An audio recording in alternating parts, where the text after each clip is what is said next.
እንዴት ውላችኋል ክቡራን ተመልካቾቻችን ኢትዮጵያ ቴሌቪዥንን በቀጥታ ስርጭት እየተከታተላችሁ ትገኛላችሁ ከቀኑ 6 ሰዓት ሆኗል ዜና ኢትዮጵያ አሁን ተጀምሯል የሰዓቱን አበይት ጉዳዮች ልጠቁማችሁ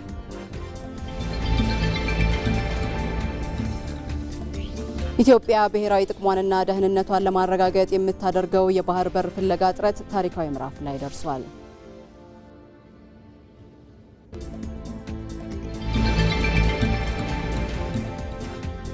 የፖለቲካ ፓርቲዎች በቀጣዮቹ 5 ዓመታት የሚያከናውኑት ተግባር ለሚኖራቸው የፖለቲካ ተሳትፎ መሰረት የሚጥል ነው።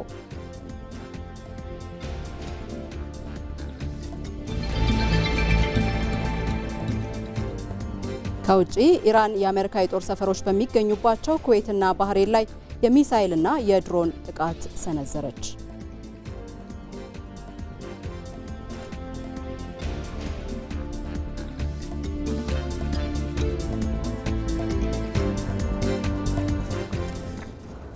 ዜና ኢትዮጵያን እየመራው መታሰቢያ ደረጃ ቆይታ አደርጋለሁ አብራችሁን ሁኑ ዛሬ ሐሙስ ሐምሌ 2 ቀን ላይ ነው የምንገኘው ኢትዮጵያ እንዲህ ያለ የታሪክ መንገድ መገናኛ ላይም ቆማለች ያለፉ ልዩነቶችን በውይይት ለመፍታት የነገውን የጋራ ራዕይ በመግባባት ለመገንባት የሚደረገው ታላቁ ሀገራዊ ምክክር ጉባኤ ሊጀመር 6 ቀናት ብቻ ቀርተዋል ሐምሌ 8 ቀን 2018 ዓ.ም የሚጀመረው ይህ ታሪካዊ ጉባኤ ዜጎች ልዩነቶቻቸውን በነጻነት የሚወያዩበት የተለያዩ ሀሳቦች የሚገናኙበትና የጋራ መፍትሄዎች የሚፈለጉበት ሀገራዊ መድረክ ዋዜማ ላይም ተገናኝተናል ለመነጋገር ለመደማመጥና ከከረመ ቁስላችን ለመፈወስ እርምጃችንን አንድ የምንልበት ታላቁ ጉባኤ በጣት የሚቆጠሩ ቀናት ብቻ ቀርተውታል ለዘመናት የዘለቁ መዋቅራዊና ፖለቲካዊ ልዩነቶችን በህዝቦች ሁለንተናዊ ተሳትፎ ለመፍታት በሰለጠነ የውይይት መድረክ ላይ የጋራ ብሔራዊ መግባባትን ለመገንባት የሚያስችል ታሪካዊ እድል ከኢትዮጵያውያን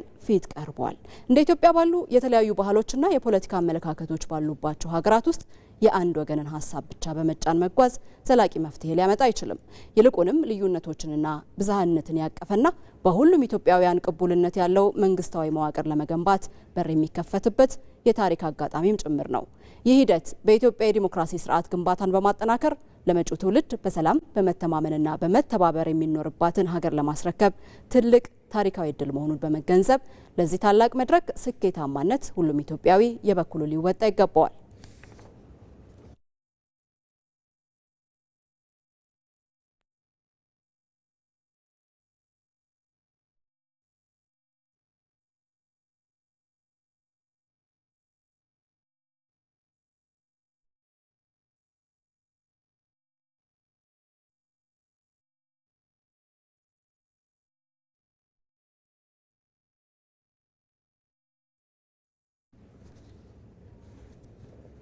በዚሁ ወደ ቀዳሚ ዘገባ አሻገራለሁ የዓለም የጂኦፖለቲካ ማዕከል የሆነው ቀይ ባህር አሁን ላይ የዓለምን ዕጣ ፈንታ የሚወስኑ ውሳኔዎች የሚተላለፉበት የፖለቲካ መድረክ ሆኗል ኢትዮጵያ ብሔራዊ ጥቅሟንና ደህንነቷን ለማረጋገጥ የምታደርገው የባህር በር ፍለጋ ጥረት ታሪካዊ ምዕራፍ ላይም ተገኝቷል ነጻነት ፍቅሩ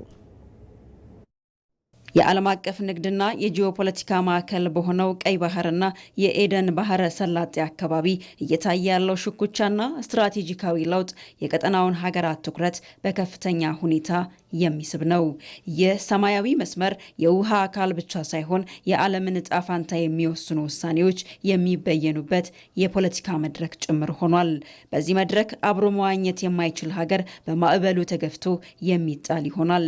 እናም በዚህ የዓለም አቀፍ የደም ስር በሆነው የባህር መስመር ላይ የራሷን የባህር በር አማራጭ ለመያዝ የምትተጋው ኢትዮጵያ ጥረቷ ከኢኮኖሚ ጥቅምና ከወደብ ፍላጎት ባለፈ ብሔራዊ ደህንነቷን የማረጋገጥና ዲፕሎማሲያዊ ተሰሚነቷን ወደ ላቀ ደረጃ የማሸጋገር ታሪካዊ ምዕራፍ ነው። 95% የሚሆነው የሀገራችን ንግድ በአንድ የባህር በር ነው የሚከናወነው በጅቡቲ ነው። ስለዚህ በአንድ የባህር በር ላይ ሙሉ በሙሉ ዲፔንድ ማድረግ ከፍተኛ ሪስክ ወይም አደጋ አለው ማለት ነው። ለምሳሌ ጅቡቲ ውስጥ ፖለቲካ አለመረጋጋት ቢፈጠር መላክም ማስገባትም አችልም ማለት ነው። አማራጭ በሮች ያስፈልጓታል ማለት ነው። ኢትዮጵያ ዲፕሎማሲያችን አሁን እየሄደ ያለው መንገድ በጋራ እንልማ፣ በጋራ እንጠቀም፣ እጣ ፈንታችን ተመሳሳይ ነው። ኦፍ ኮርስ ይሄ የዩናይትድ ኔሽንም ይሁን የአፍሪካን ዩኒየን የኢጋድ እነዚህ የዓለም አቀፍም የአህጉራዊ ትብብር ተቋማት የሚያደንቁት ጉዳይ ስለሆነ ዲፕሎማሲያችን በትክክለኛው መንግስት ያስቀመጠውን መርህ ተከትሎ ያመጣው ስኬት ነው ብዬ ስለማስብ ነው። ኢትዮጵያ ከታሪካዊ ማዕበሎች ጋር እየታገለች የባህር ላይ ሉዓላዊነቷን ዳግም ለመጻፍ የምታደርገው ጉዞም የቀጠናውን ይዘት የሚቀይር ነው።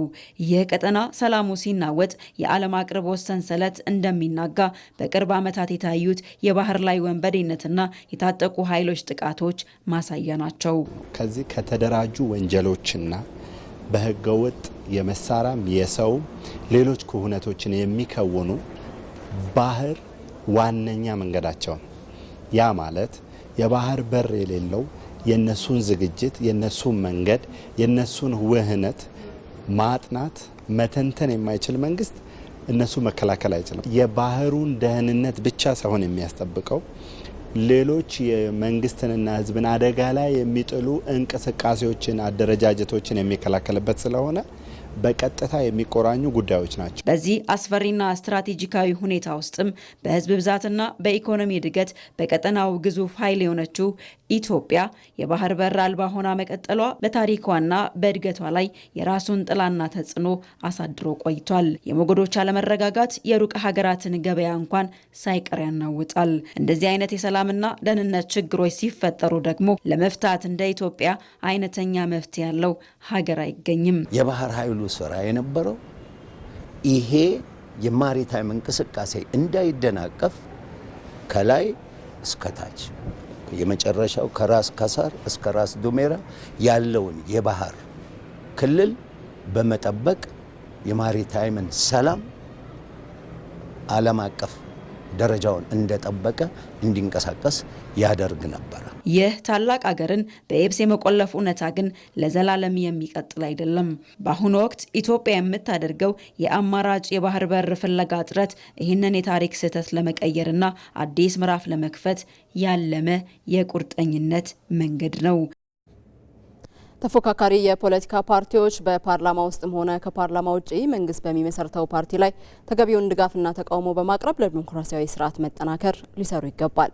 የሐዋሳ ዩኒቨርሲቲ መምህራን ፓርቲዎች በቀጣዮቹ 5 ዓመታት የሚያከናውኑት ተግባር ለሚኖራቸው የፖለቲካ ተሳትፎ መሰረት የሚጥል ስለመሆኑ አንስተዋል። አስረሳው ወጌሼ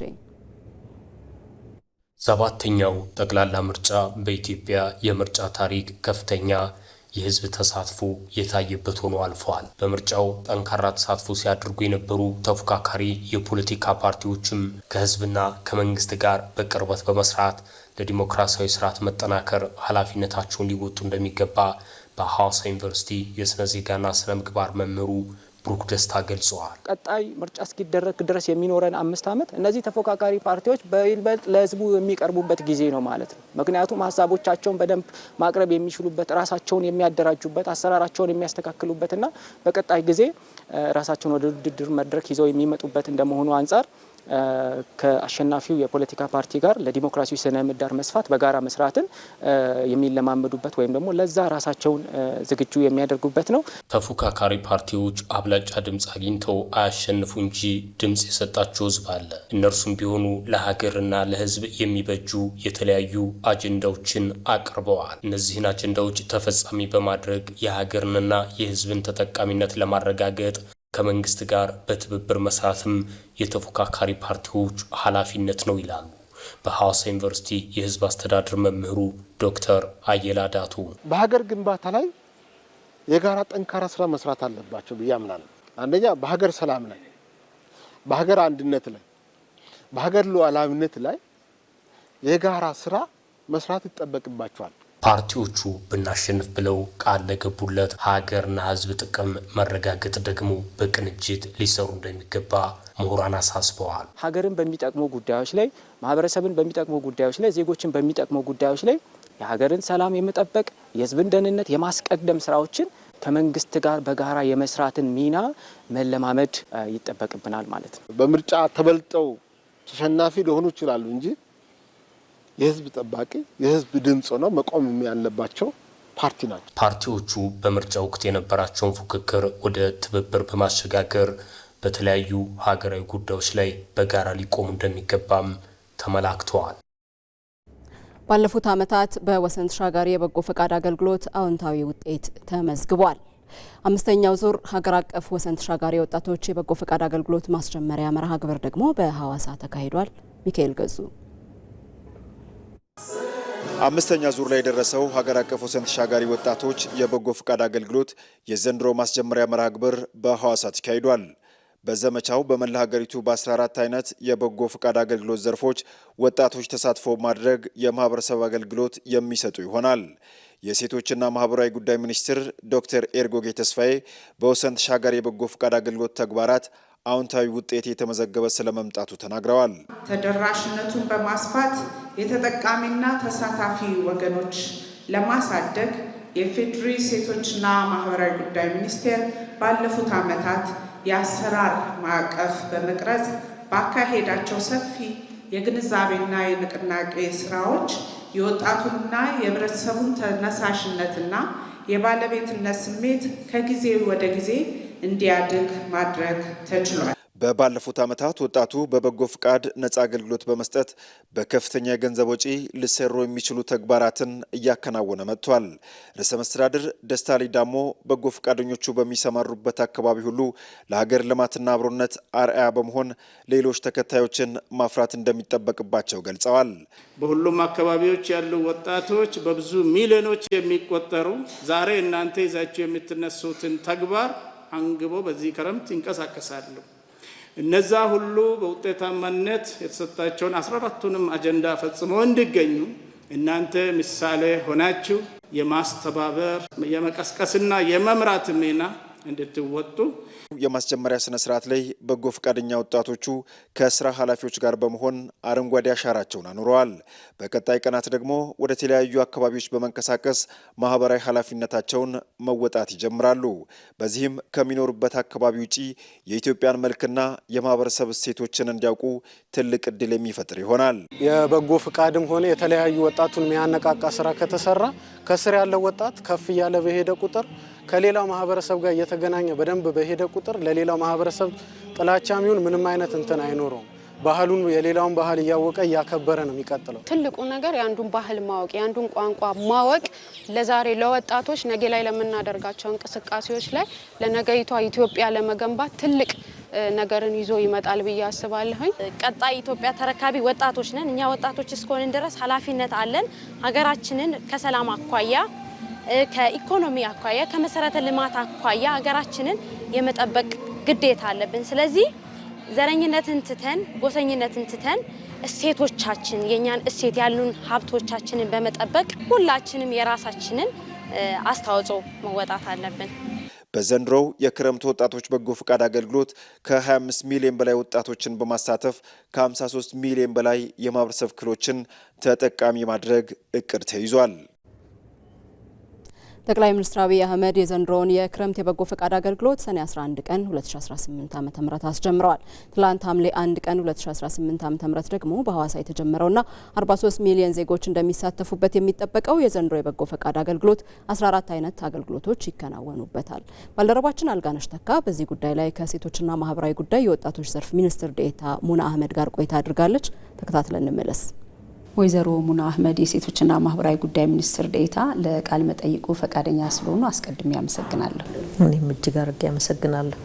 መልካም። እስቲ ከሀገራዊ ለውጥ ወዲህ መንግስት ለበጎ ፈቃድ አገልግሎት በሰጠው ትኩረት እንደ ሀገር ወይም እንደ ኢትዮጵያ የተገኙት ለውጦች በተጨባጭ ምንድናቸው? አንዱ የታሪክ ጥፋት ነው የምንለው ሀገራዊ ለውጡን ተከትሎ የበጎ ፈቃድ ስራ በተለይ አመራሩ እዚህ ላይ በጣም መመስገን ያለባቸው ክቡር ጠቅላይ ሚኒስትሩ በሰጡት ትኩረት የበጎ ፈቃድ ስራ በጣም በሰፊው መሰራት ተጀምሯል። በተሳትፎም በተጠቃሚም የህብረተሰብ ክፍልና አገልግሎቱን በገንዘብ ሲጨመር በጣም ያደገበት ሁኔታ አለ። 2010 ሀገራዊ ለውጡ ላይ የነበረው በበጎ ፈቃድ ተሳትፎ ስናየው 10.8 ሚሊዮን ወጣቶች ነበሩ የተሳተፉት። ይሄ 2010 ላይ ነው። ግን የ2017 ደግሞ ክረምት ላይ ስናይ 25 ሚሊዮን ወጣቶች መሳተፍ ችለዋል። ተጠቃሚ የህብረተሰብ ክፍሎችንም ስናይ 13.6 ሚሊዮን የህብረተሰብ ክፍሎች በዛ ወቅት ተጠቃሚ ሆኑበት ነበር። 2017 ክረምት ላይ ስናይ ደግሞ 53 ሚሊዮን መድረስ ችለናል። ይሄ የተሰሩት አገልግሎቶች ደግሞ በገንዘብ ሲተመኑ ከ4.7 ባለፈው ክረምት 54 ቢሊዮን ደርሰናል። በሚሰሩ የበጎ ፍቃድ አገልግሎት ስራዎች የዜጎች አኗኗር ዘይቤ ተቀይሯል። የበጎ ፍቃደኝነት ባህልም እያደገ ነው። በተለይ በቤት ግንባታና እድሳት በጣም ብዙ ዜጎች ዛሬ ላይ ተጠቃሚ መሆን ችለዋል እና የበጎ ፍቃድ ስራ ከሀገራዊ ለውጡ በኋላ በጣም ትልቅ ሺፍት ያመጣንበት ብለን ነው የምናስበው። የበጎ ፈቃድ አገልግሎት በኢትዮጵያ በመንግስት ደረጃ የዕለት ተዕለት አጀንዳ እንደሆነ ይታወቃልና እስቲ በሀገረ መንግስት ግንባታው ላይ አበርክቶስ እንዴት ነው መግለጽ የሚቻለው? እንግዲህ የሀገረ መንግስት ግንባታ አንዱ ግቡ የተረጋጋ ሰላም ማምጣት ነው። ዲሞክራሲ እንዲሰፍን የማድረግ ስራ ነው። በዚህ ሂደት ሀገራዊ ልማት እንዲፋጠን የማድረግ ግብ ነው የሀገረ መንግስት ግንባታው ግብና በጎ ፍቃድም ስራዎች ስንሰራ እነዚህን ስራዎች እያሳካን ነው። ዜጎች በበጎ ፍቃድ አገልግሎት በሚሳተፉበት ጊዜ አንዱ የሚሰሩት ሰላምና የደህንነት ስራዎችን ትኩረት አድርገው የሚሰሩበት ስራ አለና በተለይ ሀገረ መንግስት ግንባታን ከማፋጠን አኳያ እንደ ሀገር የሀገረ መንግስት ግንባታችን ያልተጠናቀቀ ሀገር ከመሆናችን አኳያ ትልቅ ፋይዳ አለው ብሎ መውሰድ ይቻላል። ወሰን ተሻጋሪና ድንበር ተሻጋሪ የበጎ ፈቃድ አገልግሎቶች እንዳሉ ይታወቃልና እስቲ ወሰን ተሻጋሪ ድንበር ተሻጋሪ የሚባሉት ነገሮች ምንድን ናቸው? ፋይዳቸውስ እንዴት ነው የሚገለጸው? አገልግሎቶችስ በምን መልኩ ነው የሚሰጡት? እንግዲህ ወሰን ተሻጋሪ የበጎ ፈቃድ አገልግሎት ስንል የአስተዳደር ወሰንን ተሻግሮ የሚሰጥ የበጎ ፈቃድ አገልግሎት ነው። ድንበር ተሻጋሪ የበጎ ፍቃድ አገልግሎት ደግሞ የምንለው ሀገርን አልፎ ሌሎች ጎረቤት ሀገራቶች ሊሆን ይችላል ሌሎች ሀገራቶች ተካሂዶ አገልግሎቱ ሲሰጥ ነው። በተለይ ወጣቶች በወሰን ተሻጋሪ የበጎ ፍቃድ አገልግሎት ሲሳተፉ የመጀመሪያው እርስ በርስ እንዲተዋወቁ ያደርጋል። ህብረ ብሔራዊ አንድነታችን እንዲጠናከር፣ ሰላማችን እንዲረጋገጥ ከማድረግ አኳያ ቀላል። ምክንያቱም አንዱ አገልግሎቱ በበጎ ፍቃድ ከሚሰሩ በወሰን ተሻጋሪዎች ከሚሰሩ የሰላም ግንባታ ስራ ስለሆነ ማለት ነው። የድንበር ተሻጋሪ የበጎ ፍቃድ አገልግሎት በተለይ ሄደን ሌሎች ሀገራቶች ላይ የበጎ ፍቃድ አገልግሎቶች ሲሰሩ አንደኛው ከሀገራት ጋር ያለንን ወንድማማችነት እህትማማችነት ማጠናከር ላይ ቀላል አይደለም። እንግዲህ በአረንጓዴ አሻራ ለዓለም ብዙ ያበረከት ነው አለ። በእርግጠኝነት መናገር የምፈልገው ግን ከተወሰኑ አመታት በኋላ ደግሞ በኢትዮጵያዊነት የተቀረጸ የኢትዮጵያ የበጎ ፍቃድ አገልግሎት ለሌሎች ሀገራቶች ተሞክሮ ይሆናል ብለን እናስባለንና የበጎ ፍቃድ አገልግሎት እንደ ሀገር ፋይዳውን ጠቅለል አድርገን ስናየው እንዴት ነው መግለጽ የሚቻለው? አሁን በዘንድሮ እቅዳችን ራሱ ወጣቶች አሉ፣ ሴቶች አሉ፣ ታዳጊ ህጻናቶች አሉ፣ ተቋማቶች አሉ። ተቋማት ሲባል የፌዴራል ተቋማት እስከ ወረዳ ድረስ ያሉት የግል ተቋማቶች አሉ፣ የእምነት ተቋማቶች አሉ፣ የፖለቲካ ፓርቲዎች አሉ፣ የሲቪክ ማህበራቶች። እነዚህ ሁላ በጋራ መጥተው እንዲያገለግሉም ነው እየተደረገ ያለው። ብዙ የሚሰሩ ስራዎች ቢኖሩም ዘላቂ ሰላምን ለማምጣት ትልቅ ፋይዳ አለው ብለን ነው የምናስበው። የበጎ ፍቃድ በ2018 ዓ.ም ክረምት የበጎ ፈቃድ አገልግሎት እንደተጀመረ ይታወቃል። እስቲ ካለፉት አመታት በተለየ በዚህ አመት አገልግሎቶች ምን ይመስላሉ? አጠቃላይ እንግዲህ በክረምቱ የሚሰሩት 14 የስምሪት መስኮችን ቢሆን ዘንድሮ ግን በዋናነት የምናተኩርባቸው ስራዎች አሉ። አንዱ የአረንጓዴ አሻራ ነው። እንደ ሀገር 8 ቢሊዮን ችግኞችን ዘንድሮ እንተክላለን ብለናል። ያንን የማሳካት ራዕይን ታሳቢ ያደረገ ስራዎች ይሰራሉ። ሁለተኛ የትውልድ ግንባታ ነው። ዘንድሮ ግን በዋናነት የምናተኩርበት የቤት አዲስ ቤት ግንባታዎች ላይ በስፋት የሚሰሩ ይሆናል። ብዙ ዜጎችንም እንደርሳለን ብለን እናስባለን። አራተኛው የሰላም ግንባታ ስራችን ነው። 43 ሚሊዮን ዜጎች ይሳተፉበታል ተብሎ የተቀመጠው። እነዚህ 43 ሚሊዮን የህብረተሰብ ክፍሎች በሰላም ግንባታ ላይ ድርሻቸውን እንዲወጡ የማስቻለም ስራ ነው የሚሰራው። በእርግጠኝነት ማሳካት እንችላለን ብለን እናስባለን። ወይዘሮ ሙና አህመድ የሴቶችና ማህበራዊ ጉዳይ ሚኒስትር ዴኤታ ለቃለ መጠይቁ ፈቃደኛ ስለሆኑ ያመሰግናለሁ። እኔም እጅግ አድርጌ አመሰግናለሁ። በኢትዮጵያ ምድር በዘመናት መካከል ብዙ ጊዜ እንዲህ ሆኗል። አለመግባባቶች ተካረው ወደ መፈራረጅ ተቀይረዋል። ውጥረቶች ጦዘው ወደ ለየለት ግጭት ውስጥ ገብተዋል። አለመግባባቶች፣ መፈራረጆች፣ መገዳደሎች፣ ግጭቶች፣ ጦርነቶች፣ መፈናቀሎች፣ መሰደዶች፣ ሰቆቃዎች ባለመነጋገርና ባለመመካከር የትውልድ ጀንበሮች ጨልመዋል። ጨለማ በጨለማ አይሸነፍም። እናም አዲስ ጀንበር ወጥቷል። አዲስ ወጋገን ፈንጥቋል። ከግለቱ ወደ ስክነት፣ ከንትርክ ወደ ንግግር አዲስ ጉዞ ተጀምሯል። ታላቁ የምክክር ጉባኤ ሐምሌ 8 ይጀምራል። ዜና ኢትዮጵያ እንደቀጠለ ነው። የፍትህ መጓደልንና የህዝብ ቅሬታን በዘላቂነት ለመቅረፍ ባለፉት 5 ዓመታት የፍትህ ሪፎርም ተደርጓል። ፍርድ ቤቶችን በዲጂታል ቴክኖሎጂ በማዘመን አሰራርን የማቀላጠፍና የዜጎችን እምነት የመመለስ ስራም በስፋት እየተተገበረ ይገኛል። ብርቱካን አስናቀ ከፍተኛ ፍርድ ቤት የወሰነው ውሳኔ ስር ፍርድ ቤት ሄዶ ይጣራ በሚባልበት ሰዓት ማለት ነው ያንን ወንጀል ያኛውን የሚጣራውን ነገር በትክክለኛ ነገር አያጣሩት። አንድ ከዚህ ቀደም የተሰጠን ውሳኔ በሌላ ጊዜ የመሻር አይነት ነገሮች በተለይ ከየውርስ ይርጋ ጋር በተገናኘ በጣም በበርካታ ጊዜ እንደገና መልሰው ሲሻር የሚታይበት አግባብ አለ። እነዚህ ድምጾች ቀደም ባሉት ጊዜያት በፍርድ ቤት አገልግሎት አሰጣጥ ላይ የሚነሱ ቅሬታዎች ዜጎች በፍትህ ስርዓቱ ላይ የነበራቸውን ዝቅተኛ የእምነት ደረጃ የሚያሳዩ ነበሩ። ጉዳዩ የአገልግሎት አሰጣጥ ብቻ ሳይሆን የፍትህና ርትዕ እሴቶችን መረጋገጥ ጭምር በመሆኑ ስር የሰደዱ ችግሮችን ለመቅረፍ ባለፉት 5 ዓመታት የፍትህ ስርዓት ማሻሻያ ተሰርቷል። የፍትህ መጓደልን በዘላቂነት ለመቅረፍ ተቋማትን መገንባት ብቻ በቂ ባለመሆኑ ጉድለቶችን የለየ ጠንካራ መዋቅራዊ አሰራርን መዘርጋትና ቴክኖሎጂዎችን መታጠቅ ላይ ትኩረት ተደርጓል። ለዚህም ፍርድ ቤቶች በዲጂታል መተግበሪያዎች የማዘመን ስራ በስፋት እየተተገበረ ይገኛል። የአሰራር ስርዓት እንዲዘረጋ ለማድረግ ሲሞከር ነበር። የፍትሐ ብሔር ጉዳዮች ፍሰት አስተዳደር መመሪያ ወጥቶ አንድ ጉዳይ እንደ ጉዳዩ አይነት በምን አይነት ጊዜ ውስጥ ታይቶ እልባት ሊያገኝ ይገባል በሚል በመመሪያ እንዲስተናገድና በመመሪያ ላይ እንዲቀመጥ ተደርጓል። ላለፉት 60 ዓመታት ስንገለገልበት የነበረውን ክሪሚናል ፕሮሲጀርን ካጸደቀ በኋላ ግን የወንጀል ጉዳዮች ፍሰት አስተዳደርም መመሪያ እንዲዘጋጅ ተደርጎ ኦልሞስት ወደ መጠናቀቅ ደረጃ ላይ ነው ያለው ማለት ነው። ዘመናዊና ውጤታማ የፍትህ ስርዓት ግንባታ በአንድ ጀንበር የሚጠናቀቅ ሳይሆን የመንግስትና የዜጎችን የጋራ መተማመን የሚጠይቅ ረጅም ጉዞ ነው። በአሁኑ ወቅት ጠቅላይ ፍርድ ቤት ለህዝብ የሚያደርሳቸው የሰበር ውሳኔዎች በፍርድ ቤት አሰራር ላይ የዜጎችን እምነት ከፍ እንዲል አድርገዋል። ግን ዛሬ የመጣሁት ይግባኝ ለማቅረብ ነው የመጣሁት፣ የሰበር ይግባኝ። ስለዚህ ቨርቹዋል በመሆኑ ምክንያት ከነበረበት ፍርድ ቤት ከከፍተኛ ፍርድ ቤት ቀጥታ ስካን ተደርጎ ፋይሉ ተልኳል። እኔ ፋይሉን ይዤ መምጣት አይጠበቅብኝም። የኔን አቤቱታ ብቻ ስካን አድርጌ ማቅረብ ነው የሚጠበቅብኝና ይሄ የሃርድ ኮፒ ይዞ መጓዝንና መመላለስን የቀነሰ ነው። አሁን ግን በዚህ ሰዓት ግን ቆንጆ ነው ያለው። ሁሉም ነገር በሰዓት እየተስተካከለ ነው። ጆሮ ሰጥተውም እየሰሙ ነው ያሉት።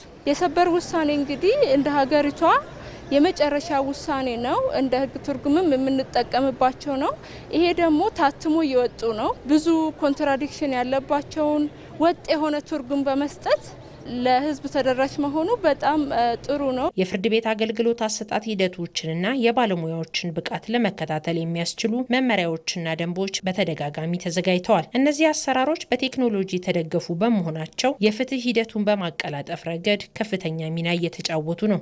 አሁን ያለን መዋቅር እየመጣ ያለውን የቴክኖሎጂ ፍላጎትን ሊሸከም አይችልም ብለን ደግሞ ጥናት አድርገን መዋቅሩን አስፍተን የዳኝነት ስርዓቱን በሚገባ ሊያግዝ በሚችል መልኩ የምንሰራቸውን ስራዎች በሙሉ በመመሪያ በአሰራር ስርዓት እንዲመራ ለማድረግ በርካታ ደንቦችን፣ በርካታ መመሪያዎችን፣ በርካታ ማኑዋሎችን እያወጣን እንገኛል። ይሄ ለምን ጠቅማል? ኢንስቲትዩሽን እንዲገነባ ያደርጋል ማለት። የፍትህ ስርዓት ግንባታ ለአንድ አካል ብቻ የሚተው ሳይሆን የሁሉንም ዜጎች ትብብር የሚጠይቅ በመሆኑ ለስርዓቱ መሳካትና መዘመን በጋራ መረባረብ ከሁሉም ወገን የሚጠበቅ ብሔራዊ ግዴታ መሆኑ ተመላክቷል። ኢትዮጵያ ከካርበን ገበያ ተጠቃሚ እንድትሆን የሚያስችሉ ስራዎች በስፋት እየተከናወኑ ነው። ከካርበን ገበያ ይበልጥ ተጠቃሚ እንድትሆንም አዋጅና ስትራቴጂዎችን አዘጋጅታለች። አባዲ ወይናይ ኢትዮጵያ ተግባራዊ ያደረገችው የአረንጓዴ አሻራ መርሃ ግብር የስነ ምህዳር ሚዛንን ለመጠበቅ ከማገዝ በተጨማሪ ኢኮኖሚያዊ ጠቀሜታው ከፍ እያለ መጥቷል።